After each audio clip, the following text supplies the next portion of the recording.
Welcome back to the Mind Your Self Defense YouTube channel. I'm on the road again, so please bear with me. Today I'm doing Mindset Wednesday. My Mindset Mondays have not been getting traction like I hoped they would get. So what I'm going to do, instead of posting on Mondays and Wednesdays, I'm just going to post on Wednesdays. So I will throw in a couple mindset stuff during on a Wednesday, and then mixed in with the gun stuff. So I didn't do mindset Monday because of the holiday. I need a day off too. So today we're going to talk about the difference between a fight and an attack. There is a difference. Most people don't understand the difference. A fight, you could sense when a fight is going to come on. You could sense the escalation leading to the fight. Where an attack, only one person knows it's going to happen. So to give you a little bit of content, whenever there's a big boxing match or a big UFC match, you don't hear people say, "Oh, are you going to watch the big attack on TV?" Or you got tickets for the big attack, between whoever and whoever. Because it's not an attack, it's a fight. Fight means that you know that it's, or you could sense that it's coming, or you might even know it's coming, like two professional fighters, boxers, UFC, whatever you want to know. Those guys know that when they get in the ring, that they are going to fight. So they had condoned to it. If you are in a restaurant or a bar and someone comes up to you and starts talking trash and they do this motion, they're letting you know that they're getting prepared to fight. And if you return this motion to them, you are telling them, "I want to fight," even though it's non-verbal. You guys are condoning to it or preparing for it mentally, and you could sense the escalation when that person starts talking smack to you at the bar or the restaurant. And the way you react, if you react aggressively like they are, then you could sense the tension building up, leading to a fight. Where an attack is, you could be walking down the street and someone just hits you. That's an attack, because only the person knowing that they were going to hit you knew it was coming. The other person didn't. The victim did not know it was coming. So there is a difference between the two, and understanding the difference between the two helps you become safer. And what do I mean by that is that if you are prepared when someone is within arm's reach of you, a good way to measure is your arm's reach. So if you have your arm extended out, okay, and you could touch them, there's a really good chance that they could touch you too.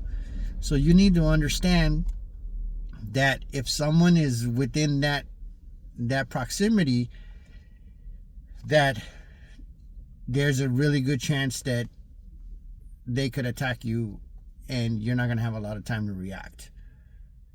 Okay, so what we want to do in that situation, depending on our environment, is we want to create distance. Distance gives us time. Time is our friend because it lets us process the information. So we need to understand, the more distance we have between us and the attacker, the more time we have to decide of what we're going to do. Are we going to engage them? So are we going to fight with them? Or are we going to disengage them? Or are we going to run away? Sometimes we can't run away. If you're by yourself, then you have the option to run away. But if you're with your wife or your kids or something, you might not have the option to run away. So understanding the two could help you be safer. So understand, if you are within arm reach of someone, there's a good chance that they're in arm reach of you. So if you can, give yourself a little bit of distance between that person where you're no longer in their arm reach and they're no longer your arm reach. So that gives you a little time. Two things to focus on for an attack. One is the hands. I know it's obvious. If their hands are empty, then it means you don't have to worry about weapons right away. If you're in a fight, not an attack, if you're in a fight and they're hitting you with their hands, then you know they don't have a weapon. If for some reason during the fight they reach for their waistband and stop hitting you with one hand, that means that they are going to get something because they feel that they're losing, so they want something that's going to give them an advantage. More than likely it's going to be a weapon. What kind of weapon, we don't know. But if someone is reaching for something in the middle of a fight, it's not going to be good for you. They're not reaching in to get out a cell phone and take a picture of you. They're reaching in to get something that's going to give them an advantage over you. So in that case, you have to get them in a body lock, create distance, take them to the ground, whatever the case may be. First thing is the best weapon to deal with this is the one that never came out.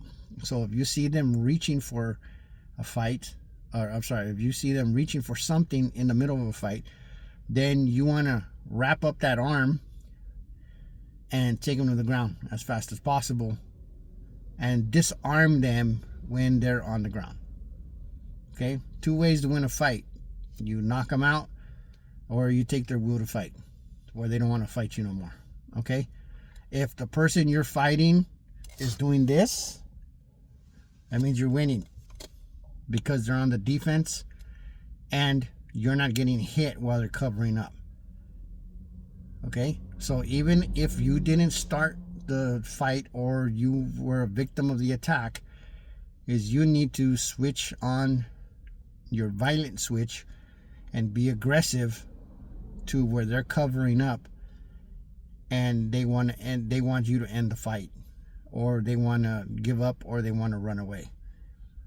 Okay? You decide when the engagement is over. So you disengage on your terms, and if you have to, you re-engage on your own terms. Never let your opponent dictate the engagement and disengagement, because you are at a big disadvantage for that.